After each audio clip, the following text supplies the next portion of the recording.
You're listening to a podcast by Way Collective, a contemplative community for love and liberation in Santa Barbara, California. This recording is from our live event, An Evening with author Michael Kearney, and in it he discusses his most recent book, Becoming Forest, Finding Deep Resilience in Troubled Times, and leads us in a contemplative practice, breathing with leaf. Thanks for tuning in.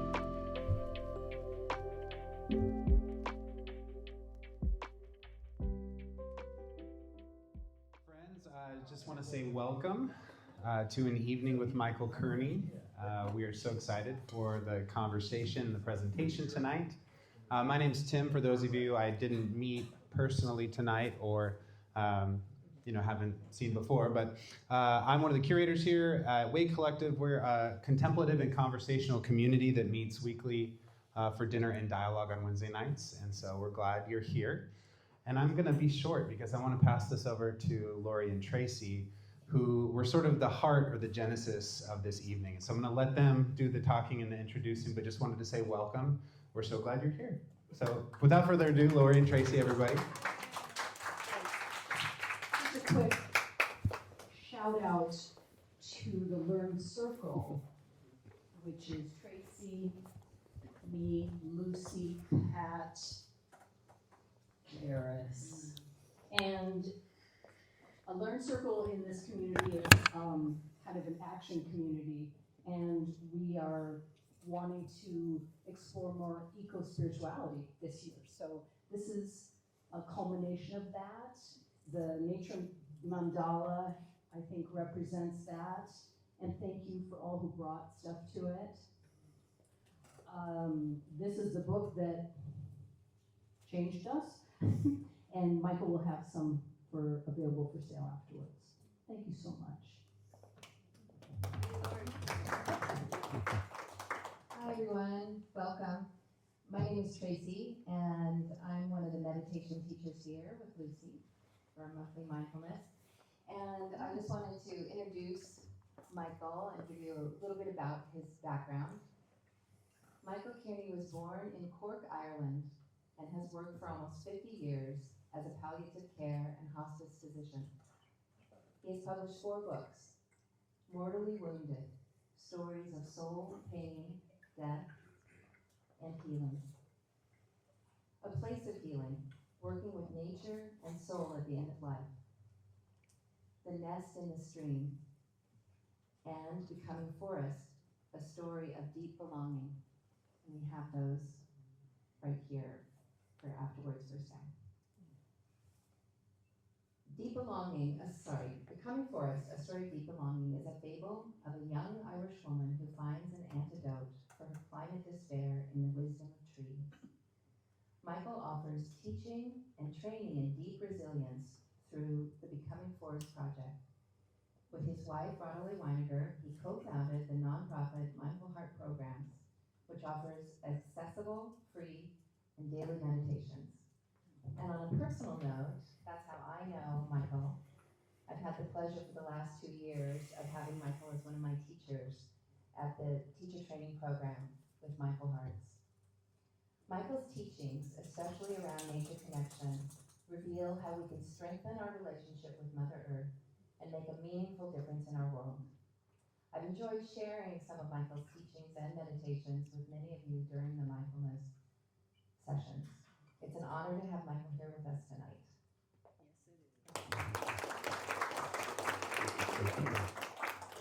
Thank you, Tracy. Thank you.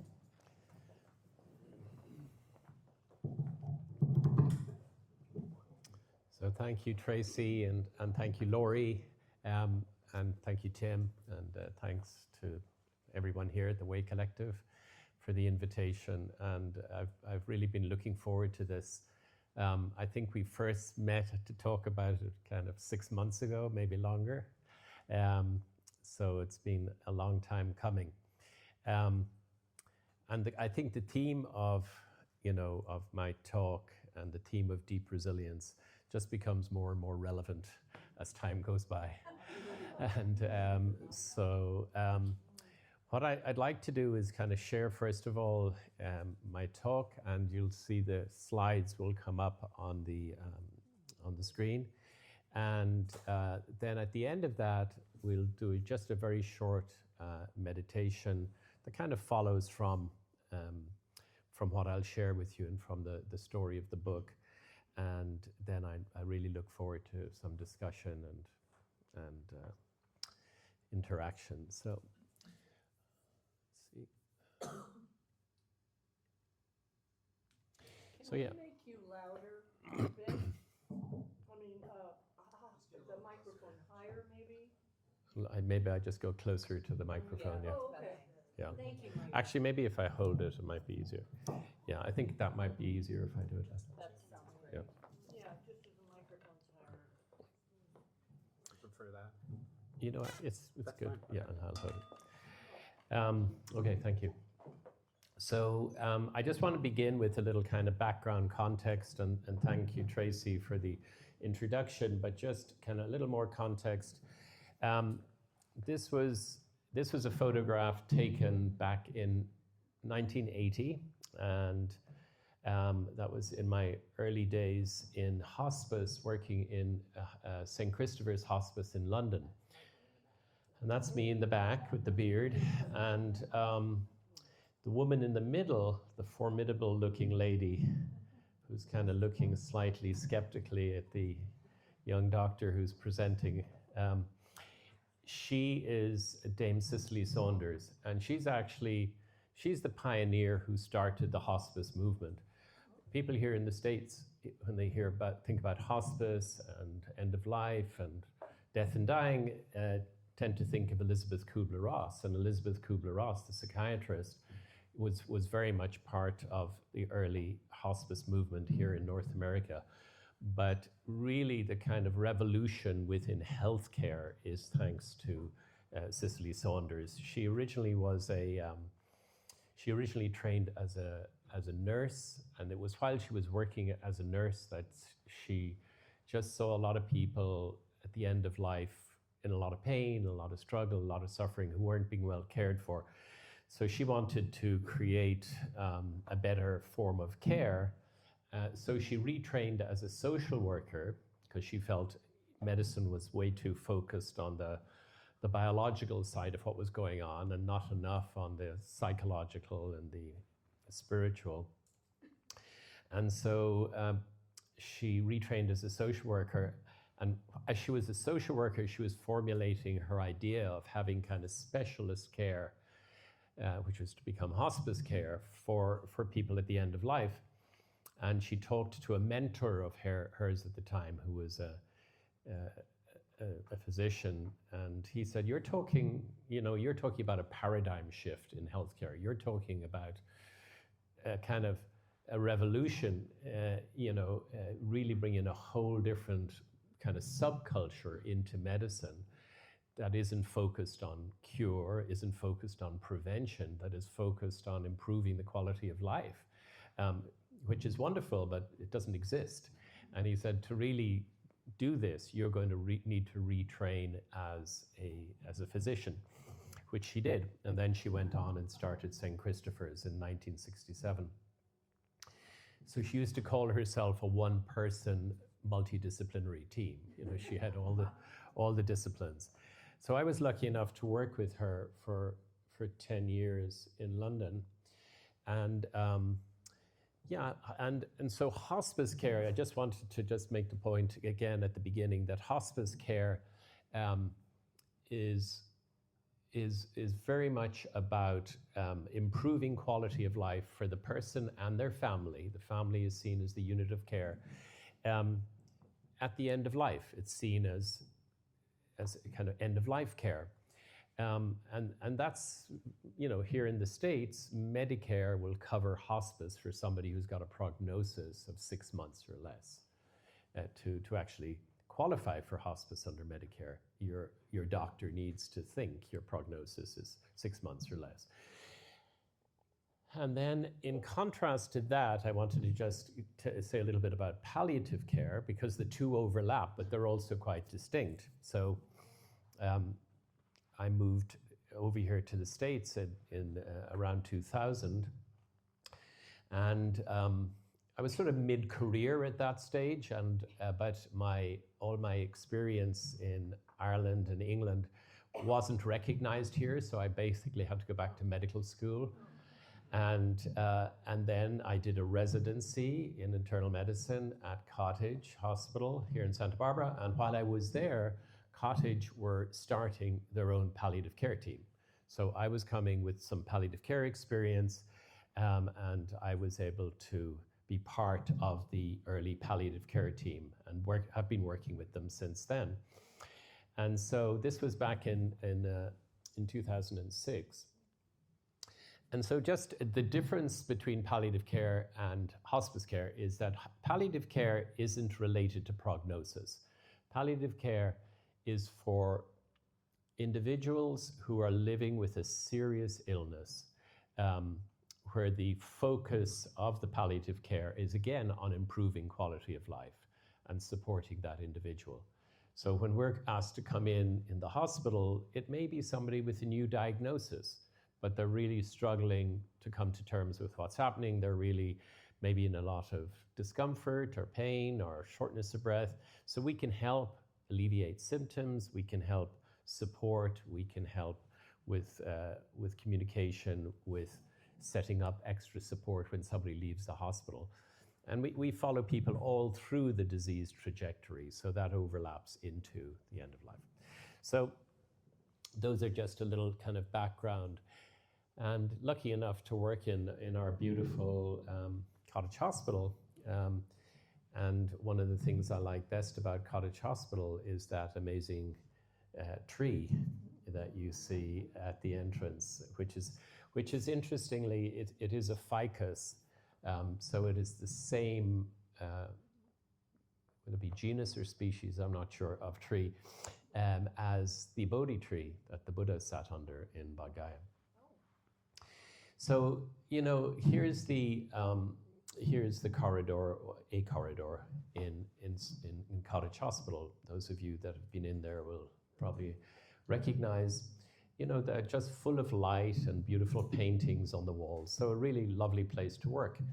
But, you know, so in all the time I've been working in palliative care in Europe and now here, the sense I've had in a way is that what I've been doing is I've been focusing on the individual, on the individual who's struggling with a new diagnosis, struggling with their symptoms, struggling to come to terms with what's happening.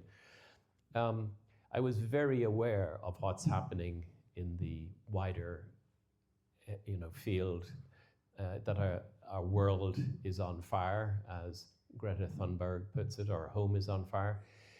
But I felt I was doing what I could in the microcosm. I was looking after individuals whose home was on fire and their families who had just received devastating news and, you know, just needed help and support as they came to terms with that in their own way.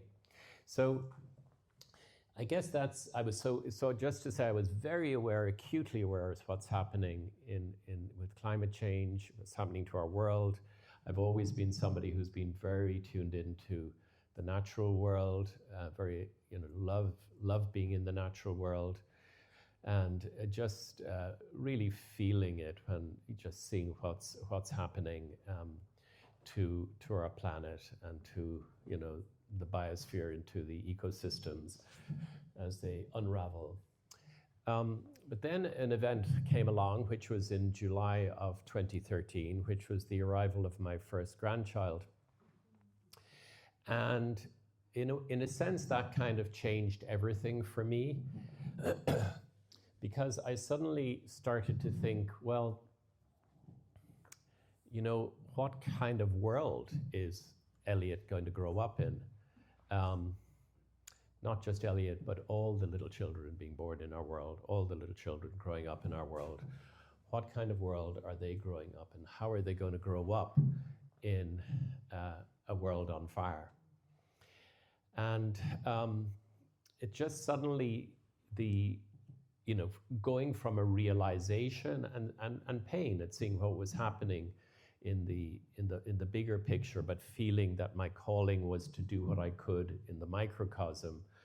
I just kind of felt a call to widen my perspective, a kind of a call to move from the microcosm to the macrocosm. And I began to ask, well, what might palliative care for our world look like? People were writing at the time, and are still writing, about hospice care for our world. You know, there is a whole school of thinkers in the climate world who feel that we've really passed so many tipping points that we really should be thinking in terms of end-of-life care. But I'm not one of those, and because I don't want to be one of those, because of my grandchildren and all the grandchildren, and because I just love our world so much. And so in some ways I feel palliative care for our world is a frame that I can work with. Yes, our planet, you know, is seriously ill, but I hope not terminally ill. And there's a lot that can be done to mitigate. And there is huge amount that can be done to support those of us that are living in a burning world. So I began to ask this question: what have I learned at the bedside of the seriously ill and the dying that could be helpful to my grandchildren and to all the grandchildren? And so since I moved to the States, I've been lucky enough to be part of a Native American circle, a Native American fireplace, and to be included in their fire circle, their ceremonies. And indeed, for many years, I was able to travel every Monday night down to Oxnard to a sweat lodge ceremony. And then as time went by, I learned about Vision Quest and how Wolf and Lisa Wapipa will, you know, agree, if asked, may agree to actually, as they say, put you up on the hill on Vision Quest. And so I was curious about that. I asked about that, and I decided I'd like to do that.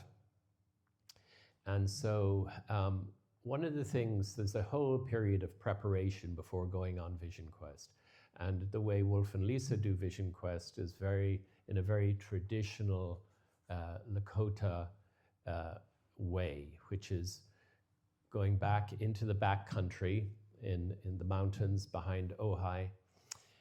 And so you're in the high desert and going to what's called a prayer site, and where you stay. You stay in this prayer site, which is about maybe 7 feet by 5 feet, rectangle marked out in a special way. And you stay there for 4 days and 4 nights. And you stay there holding a question that you've brought with you.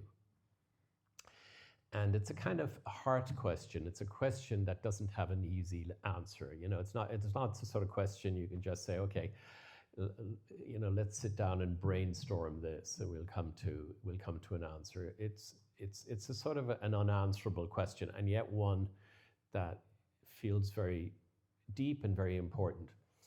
And so the question I brought with me was that question that I had been carrying around. Is there something I've learned at the bedside of, you know, the ill and the dying that could be helpful to young people, and indeed to all people?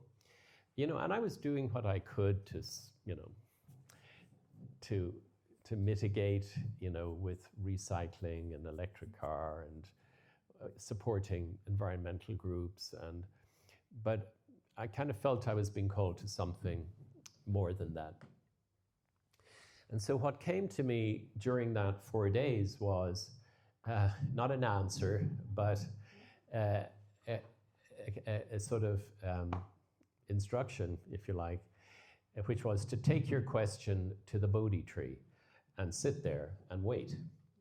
So that's what I did. I went to India, and I went to Bodh Gaya in Bihar, in northern India. And I went to the spot in Bihar, in Bodh Gaya, and to the tree, the very tree, well, an ancestor of the very tree that Gautama the Buddha had sat under. And I went there, you know, in the spirit of Vision Quest. So I went with my question, and I couldn't do 4 days and 4 nights, but because you have to leave the temple grounds, you know, in the evening, come back in the morning. But I did 24 hours as part of that process, and it just felt so amazing and so wonderful to have the opportunity to sit under the very tree that Gautama Siddhartha, who became the Buddha, sat under 2,500 years ago. And he sat there with 2 questions.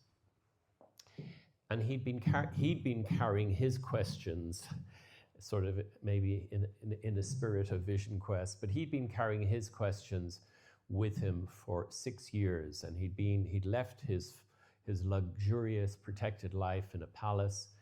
He'd been in the forest with sadhus, fasting, meditating. He almost reached the point of dying. He was so emaciated from fasting.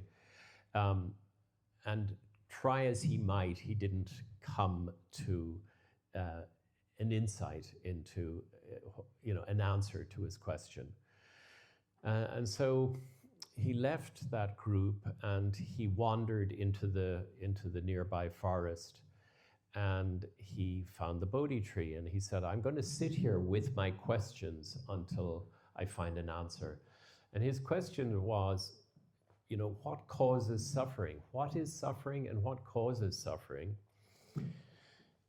And then the related question was, how can we find freedom from suffering? And so he sat there under the Bodhi tree, and he looked up above him into the leaves of the Bodhi tree. And these are the actual leaves of the Bodhi tree in Bodh Gaya. He looked up into these leaves, and he talking about his experience afterwards, he said that the practice he was doing was mindfulness of breathing. So on the night of his enlightenment, he was practicing mindfulness of breathing. And so he came to his insight, which was his enlightenment. So I had the opportunity of sitting very close to the spot where he had sat and holding my question. What have I learned that could be helpful to the children and to all the people? And the day I was there, it turned out, was the final day of the monsoon.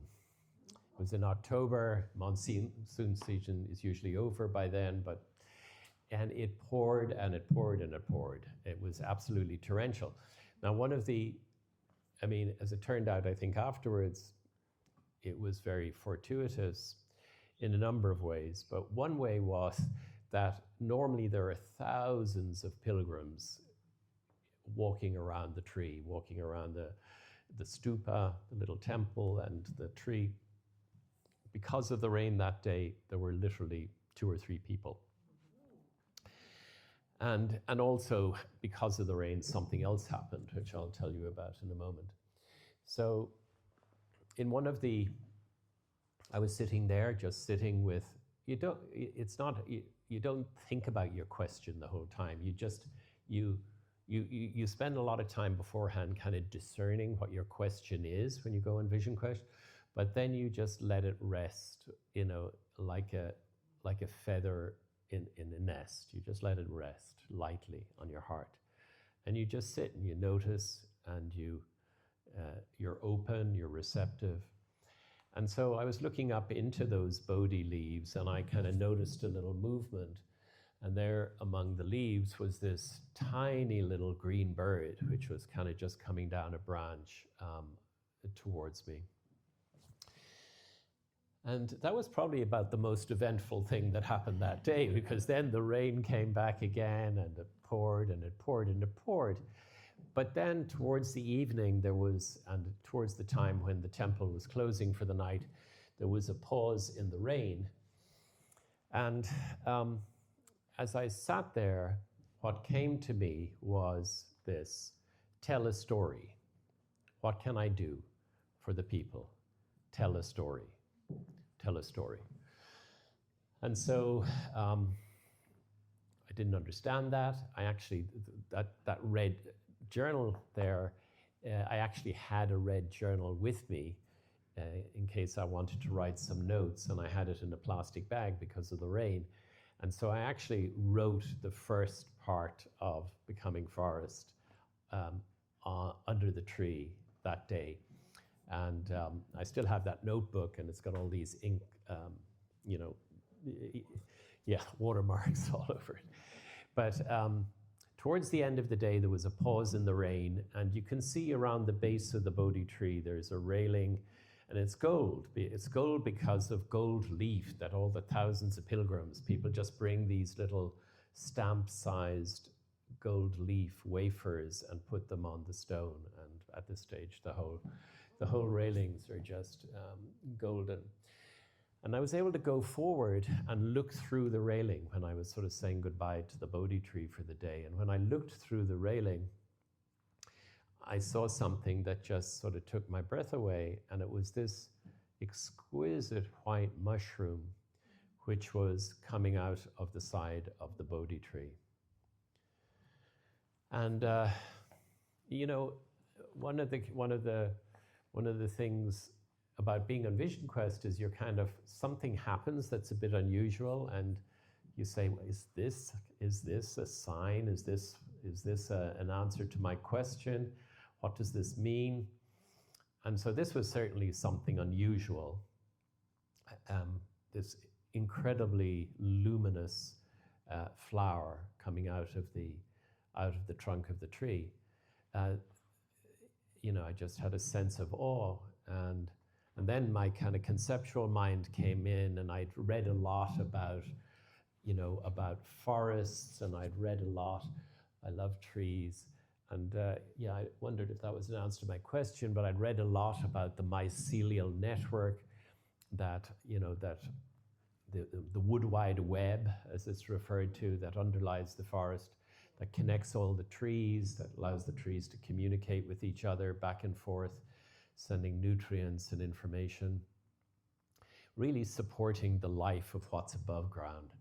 And so I knew about that, and I said, what is that? Is there somehow, you kind of reaching for a sort of an understanding. But what came to me then was just the kind of words of Wolf at an earlier Vision Quest, where he said, you don't figure out the meaning by thinking about it. You don't figure it out with your conceptual mind. It'll reveal itself in its own time, in its own way, and you'll recognize it. And so I just knew that mushroom was deeply meaningful, though I didn't understand what it meant, if you understand what I mean. So the story became Becoming Forest, and what I want to do now is just take you through the story of Becoming Forest really quickly. And so the story begins in California, and it begins with a young Irish girl called Aisling, who has arrived in California. Her grandfather has died, and she was very close to her grandfather. And she's come to visit, and she spends the first day up in the hills among the trees. And then that evening in her room, she opens a letter from her grandfather, whose name was Bran. And in the letter, Bran tells her a story. He tells her a story about what he calls deep security. So he says that in his early days as a palliative care and hospice doctor, he was lucky enough to work at St. Christopher's in London. And while he was there, the very first time he was there, in fact, he went as a medical student, he was so amazed to see just how well people were, like this woman, who was just maybe a week or so, before she died.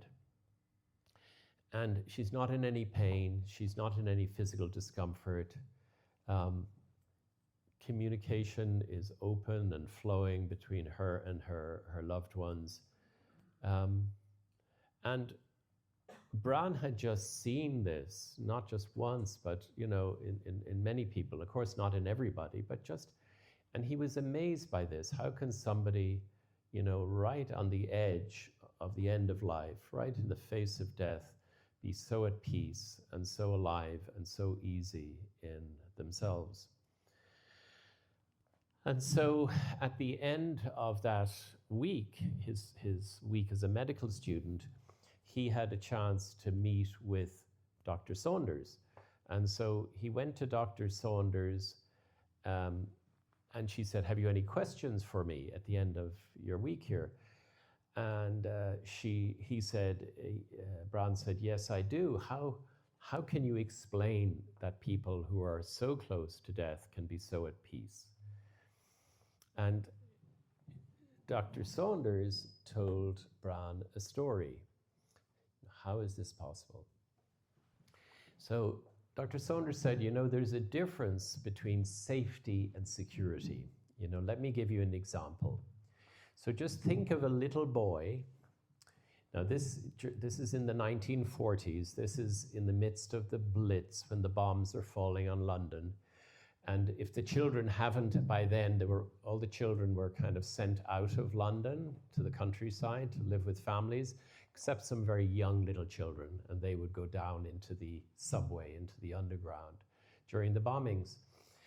And so this is a little boy down in the underground during a bombing, and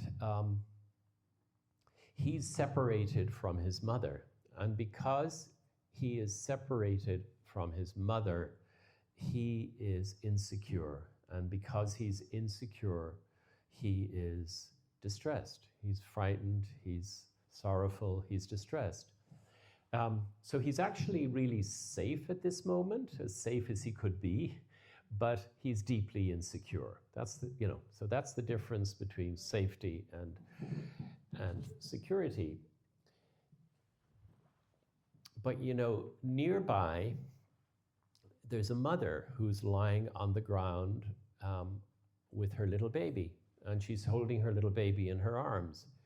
And even though the bombs are falling and the kind of dust is coming through the ceiling, the ground is shaking, because this little baby is held in her mother's arms, she's secure. She might be hungry, she looks like she needs a feed, but she's not distressed in the same way as that little boy was. So even in the midst of unsafety, if we're held in security, we're not frightened. We can be open-hearted, we can be present. So that, Bran said, is deep security. And here's another image, a very powerful image that kind of relays the same message. This is a photograph of the great Argentinian social photographer Sebastião Salgado. And Sebastião Salgado, for those who don't know, went around the world for many years into really some of the most awful places on the planet in terms of what we as a species were doing to each other. And on this particular, and took photographs and brought those images back to the world. And so, and his story is an amazing story, which I can tell you more about afterwards. But he took this photograph in 1994 in Tanzania. just 5 miles from the Rwandan border. And so these are Rwandan refugees who have come across from Rwanda because of the genocide that is happening on the other side of the border. And so they are in their makeshift tents, and there is all this unsafety, there is all this chaos, there is all this fear in the air. And yet in the foreground, you can see this little baby in her mother's arms. And it's probably hard to see, especially at a distance, but that little baby is smiling and beaming, and her expression is so open, and she's looking up at her mother, who looks a little dejected, but the little baby is happy, is held, is deeply secure, even in the midst of unsafety.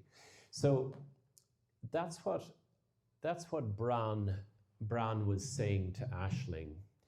I've seen this in people I've cared for approaching the end of life. I've seen if somebody somehow has this sense of inner security, they can face whatever comes without fear and with an open heart. And so I just love to be able to pass this on to young people who are growing up with so much uncertainty and maybe so much hardship in the future.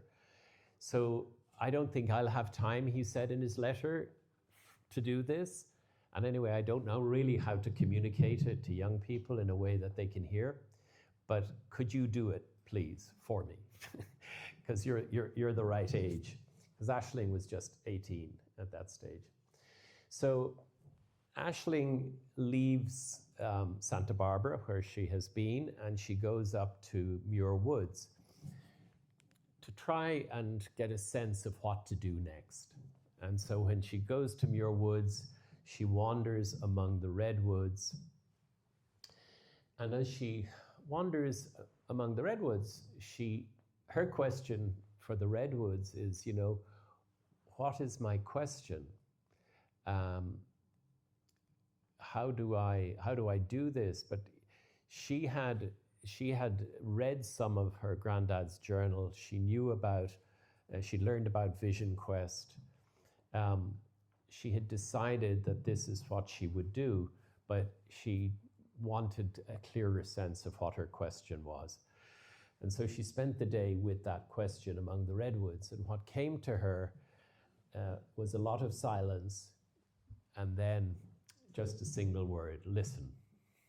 So it wasn't a question, it was just listen, listen.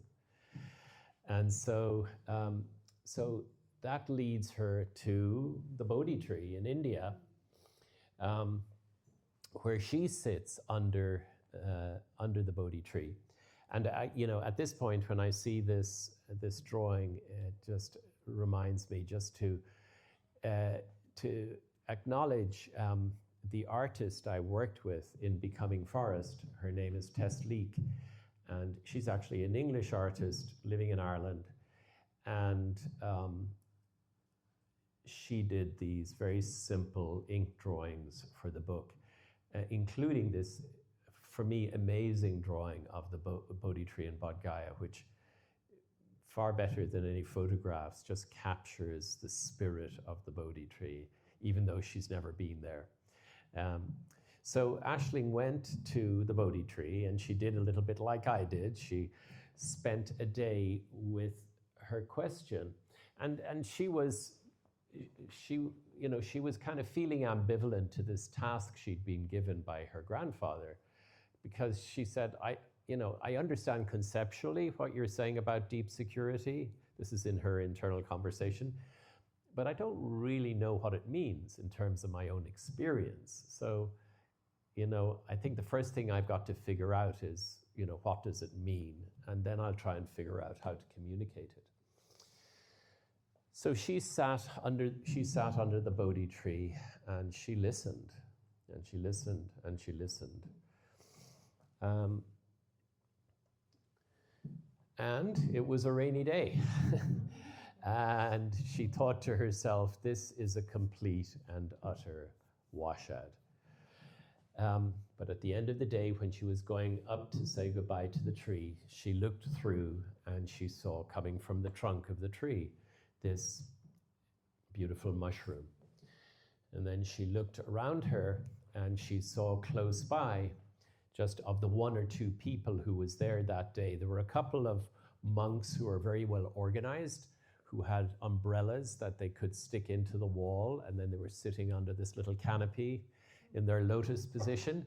But there was also another monk who looked kind of a little scruffy, and he was wearing a maroon robe, and he had his hood up, and he was just sitting in the rain. And he was a Tibetan monk in the maroon robes of a Tibetan monk. And turned out his name was Dorje. They met the next day and they in a cafe, and they started talking and they shared their stories. And it turned out that he was on a similar sort of task to hers. He had grown up in a monastery in Nepal, and since the age of 4, he'd lived in the monastery, and he had learned these extraordinary practices, these teachings called Vajrayana teachings of Mahamudra and Dzogchen, which are teachings about awareness and how to access awake awareness. And he'd learned these practices and teachings that could make, give one access to this. But these teachings were secret, and they were only available to the monks in the monastery. But he was very kind of plugged into what was happening in the world. He used to listen to BBC News every morning and global news, and he was very aware that the world was on fire. And so he, in the middle of the night, had left his monastery, and he decided to go on a wandering retreat around the roads of India. And he was carrying, his question was, how do I make these extraordinary teachings, which could be so helpful to those of us who are struggling in the world, how can I make them accessible and available? And so they realized actually that they shared a kind of common calling. And so they sort of teamed up and joined forces. And his next stop was a place called Vulture Peak, which is about 60 miles from Bodh Gaya. And it's where the Buddha used to give retreats and go on retreat himself. So they headed off in that direction. And that's where the book is in 3 sections. That's where the second section of the book ends. And it ends with Aisling not having figured out what deep security means, and realizing that up to that moment she'd been trying to figure it out just with her mind.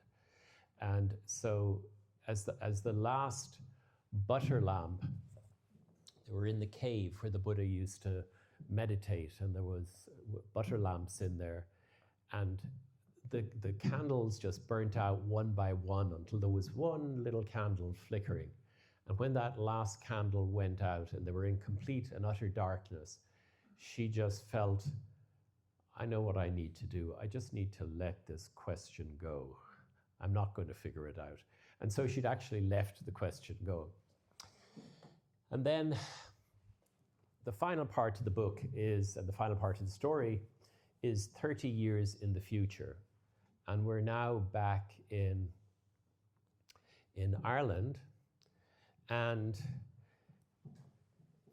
it begins with a young girl walking through a forest, a little bit like Aisling walking through the forest at the beginning of the book.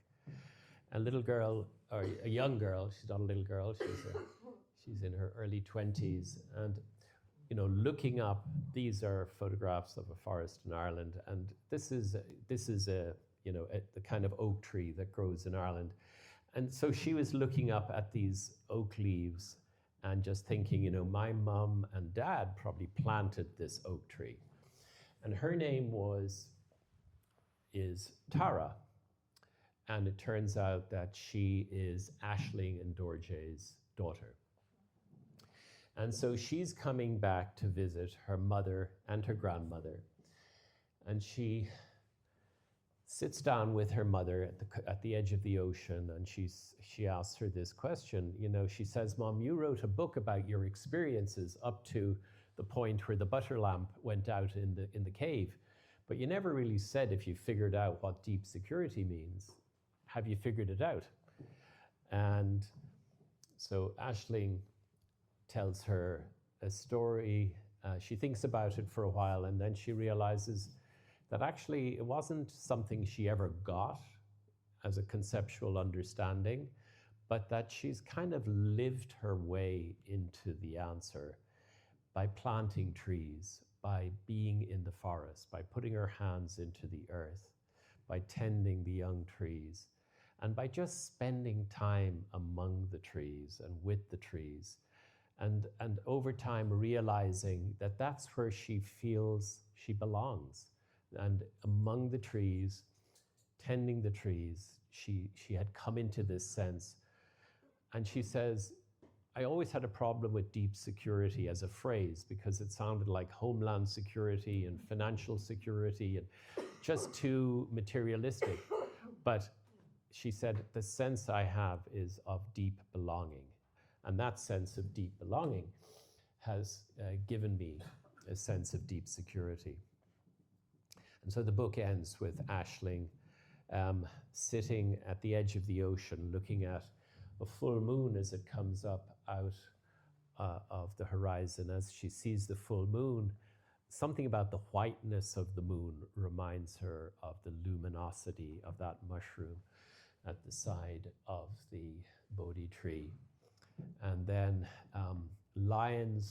these lines from T.S. Eliot that she'd learned as a schoolgirl and, you know, hadn't thought about for years, just sort of came back to her. "Quick now, here, now, always. A condition of complete simplicity, costing not less than everything." And so that's really the genesis of the Becoming Forest Project, just to say a few words about that and what deep resilience training is.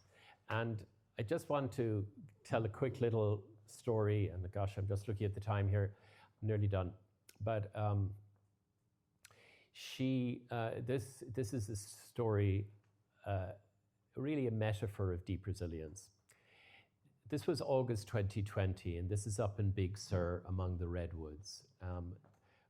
During COVID, Radley and I were lucky enough from time to time to be able to go up to a little cabin in Big Sur and do some writing. And when I went back in December, this is what I found. That redwood forest, a fire had passed through. It was just devastated. It was just ashes. It was just an ash heap. And I came across this one particular redwood with a broken trunk that I took for dead. You know, it had broken. You can see the trunk of the tree on the ground in front of it. It was charcoaled. I was sure it was dead. But then when I came back 18 months later in May 2020, this is what that charred, broken trunk looked like.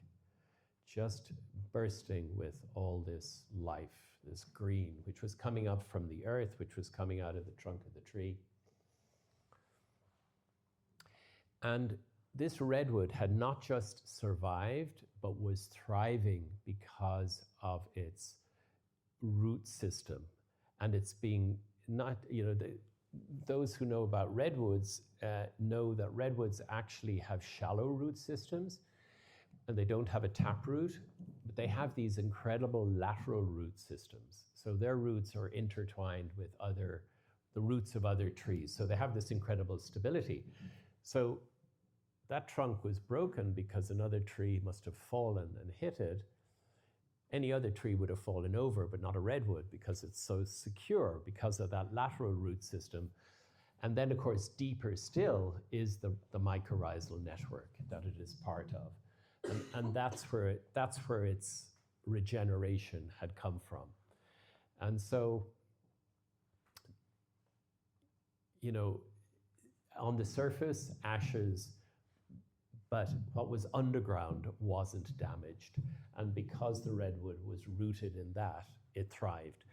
So I just want to finish by just saying, you know, there's a lot of talk about resilience, rightly so, and healthily so, and it's a good thing we're thinking about resilience in these, you know, challenging times. But resilience with a small r is, I think of it as self-care 1.0. It's you know, it's sleeping when we need to sleep, eating when we need to eat. It's being careful when we're in situations that are stressful, noticing if we're getting overwhelmed, taking a step back, asking for help, and then doing something that regenerates us, that restores us. That's self-care 1.0, our resilience. And resilience literally means this sort of inner elasticity that allows us to spring back.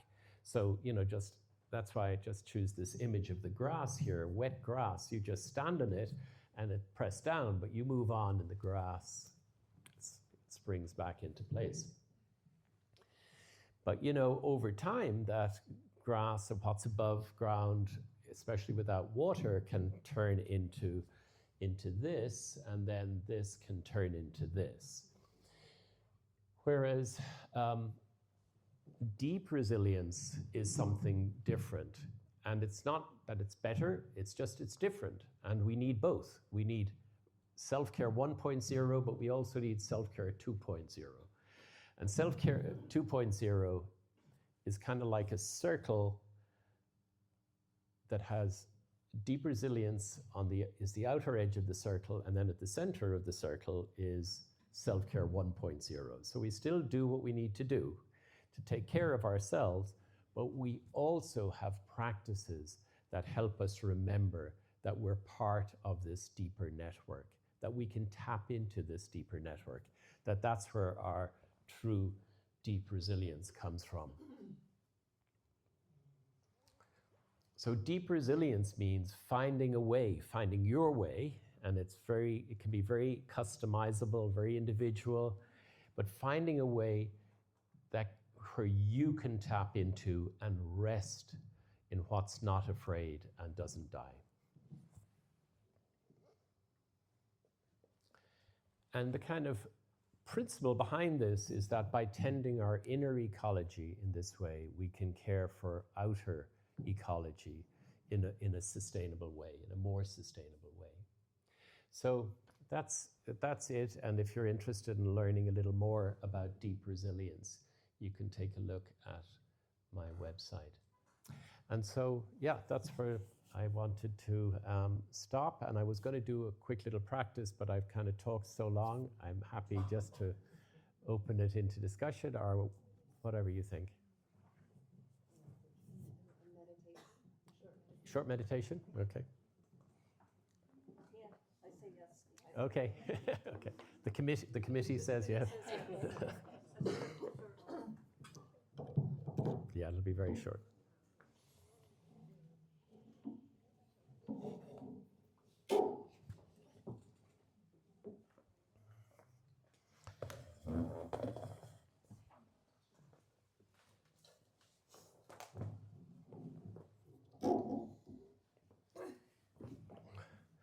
So this is a meditation that comes from, really comes from the book, and I think it's in chapter 10 in the book. Aisling and Dorje are taking a break, the midday break, under a tree in the shade as they're walking on the road of India.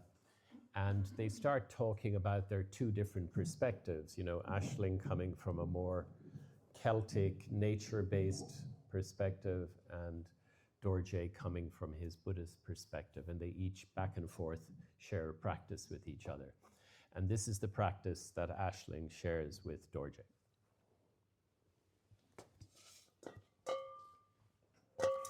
So I just invite you to either focus on the leaf on the screen, or if you're sitting close to the beautiful nature mandala and there's a leaf close by, you could pay attention to that.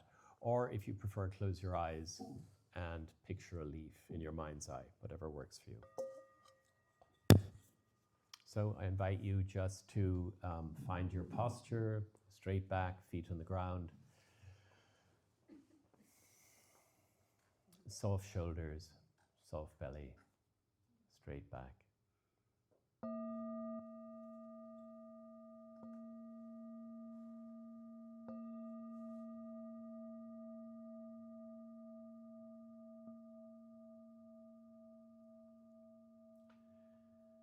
And just allow your thinking mind to drop down into your body, into the felt sense of your body as a whole.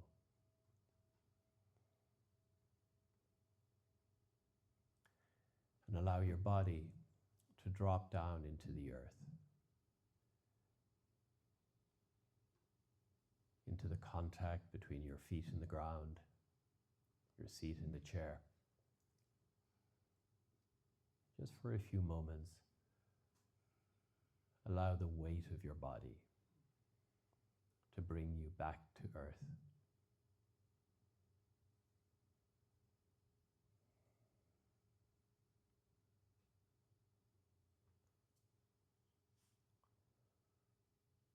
Now, when you're ready, allow your awareness to rise up and fill the whole space of your body.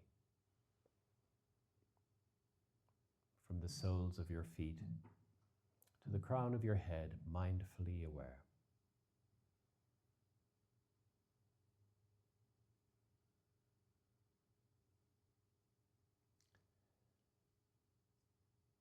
And as you're mindfully aware within your body, I invite you to notice where you're most aware of the movement and sensations of breath. The rise and fall of your belly or your chest.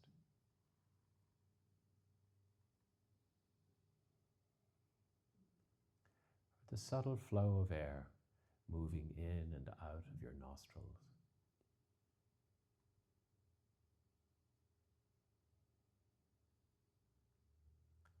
Wherever you're most aware of the breath,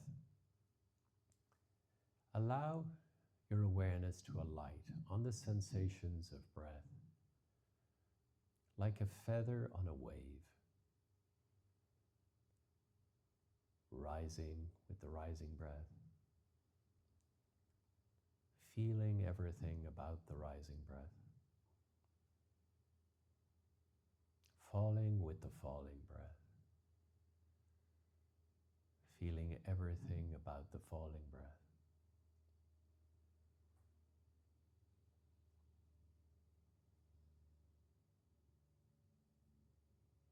And if your mind gets carried away by thoughts or distractions, as soon as you notice this, just relax and let go of the thought and allow your awareness to fall back into your body, to alight once more on the gentle rise and fall of your body's breathing.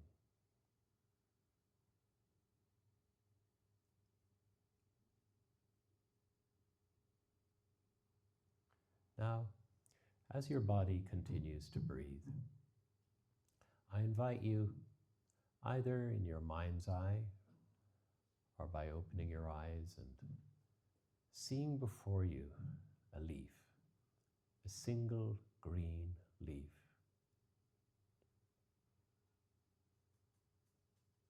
Noticing the shape of the leaf, noticing its greenness,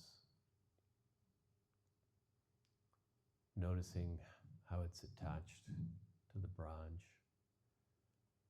noticing its little veins, noticing everything about leaf.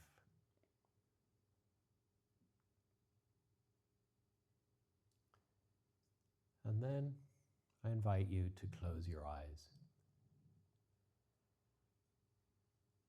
to bring your awareness back into your body, to notice once more the gentle rise and fall of your body's breathing.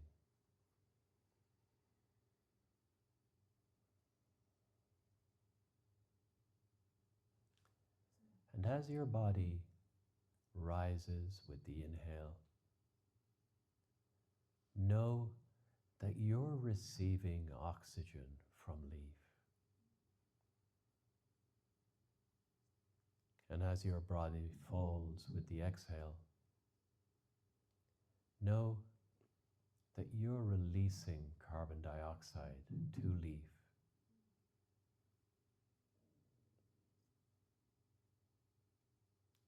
Your breathing in is leaf's breathing out. Your breathing out, leaf's breathing in.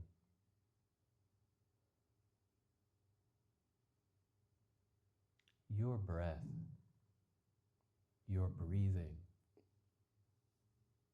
is not just yours.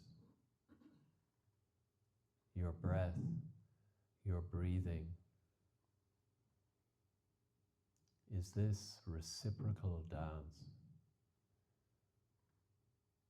between the leaf of your body and the body of leaf.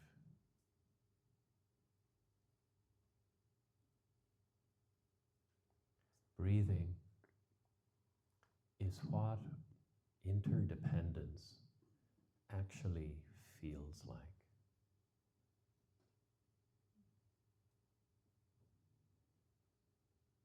So feel your breath.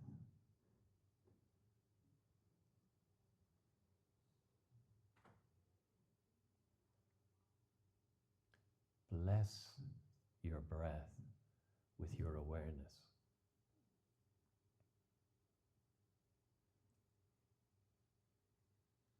Something glorious happens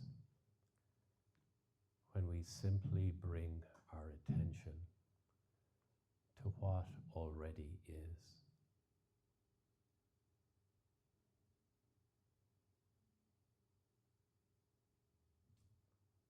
So simply allow awareness and breath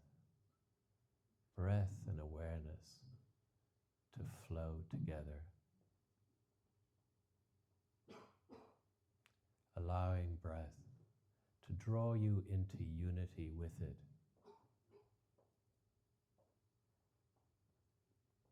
So that breath is doing the knowing or the meditating.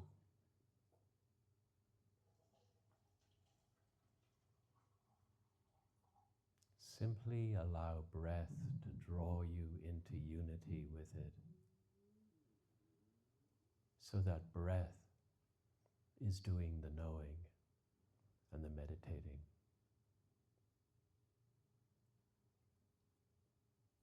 By letting everything be.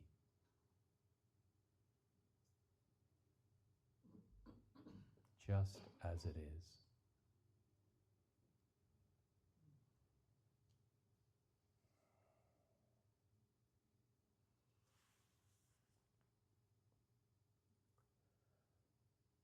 And just allow yourself for just a few moments to rest in this.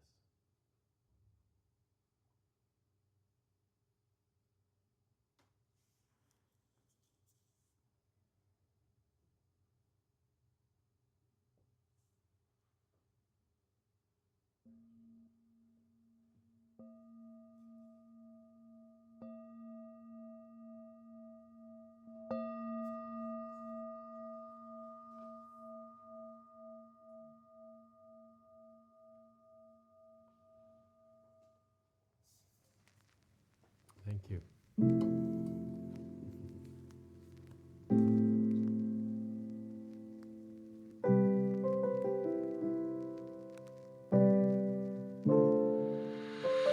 Thanks for listening to this podcast by Way Collective. To keep up with our community, you can subscribe to this podcast, go to www.waycollective.org, or follow us on Instagram at @waycollective. Peace and every good, y'all.